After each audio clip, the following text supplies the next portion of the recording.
केंद्र में बैठी आरएसएस और भाजपा की सरकार यानी कि नरेंद्र मोदी सरकार ने रात के अंधेरे में दबे पांव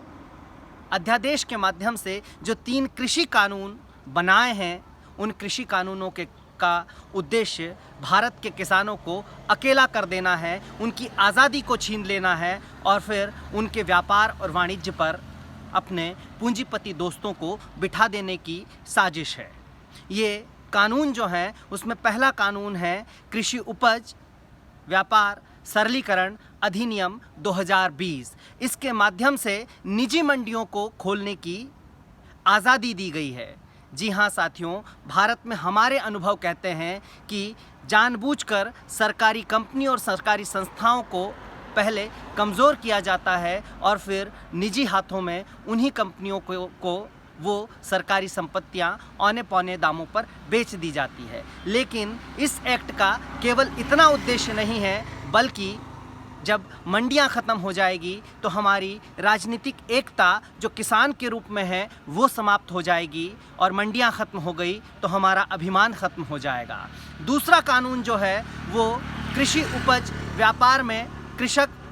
सशक्तिकरण और कीमत आश्वासन की गारंटी देने वाला अनुबंध का एक कानून है। अनुबंध खेती को वैधानिक ढांचा प्रदान करता है। अनुबंध खेती के माध्यम से इस कानून की जो सबसे बड़ी शिकायत है वो ये है कि अगर किसान जो अनुबंध करेगा उसमें व्यापारी के साथ वादा खिलाफ़ी करता है या किसी प्राकृतिक आपदा की वजह से वादा खिलाफ़ी करने में वो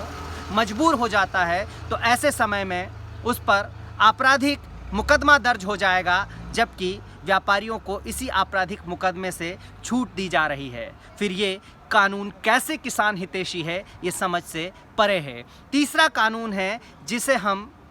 आवश्यक वस्तु अधिनियम कहते हैं। आवश्यक वस्तु अधिनियम कानून उत्पादक और उपभोक्ता यानी कि जो इसे उत्पादन करता है अर्थात किसान, और उपभोक्ता अर्थात जो आम आदमी है, क्योंकि हर व्यक्ति बाज़ार से किराना ज़रूर ख़रीदता है, सब्जियां ज़रूर ख़रीदता है, और उन दोनों के बीच में इनका भंडारण करने की असीमित छूट जो है इस कानून के द्वारा बड़ी बड़ी कंपनियों यानी कि अडानी अंबानी जैसे मोदी जी के मित्रों को दी जा रही है, जिसकी वजह से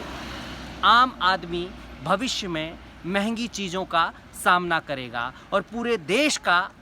जो खाद्यान्न सुरक्षा है वो इन लोगों के हाथों में गिरवी हो जाएगी। मतलब पूरे देश की 135 करोड़ लोगों की शक्ति कुछ चंद 3 या 4 लोगों के हाथों में देने का ये पूरा प्लान आरएसएस और भारतीय जनता पार्टी की सरकार ने बनाया है और हम इसे किसी भी कीमत पर लागू होने नहीं देंगे। जय जवान जय किसान।